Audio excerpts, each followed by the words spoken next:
A 76 mm átmérőjű tárcsákhoz használható kis sarokcsiszolók jelenleg nagyon divatosak.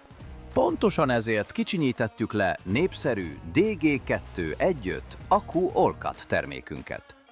A kis gyémánt vágókorong számos anyagot képes vágni, és mindig kéznél van, anélkül, hogy sokszor kellene cserélni a korongot. Emellett vékony kialakításának köszönhetően kíméli az akkumulátort, ami előnyös a kis 12 voltos akkumulátorral működő mini sarokcsiszolók üzemideje szempontjából.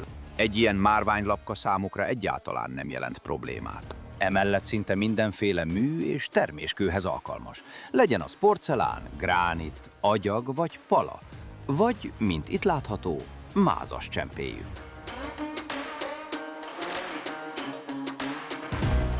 Még a betonacél sem jelent nagy problémát, még a gyenge teljesítményű gépeken sem.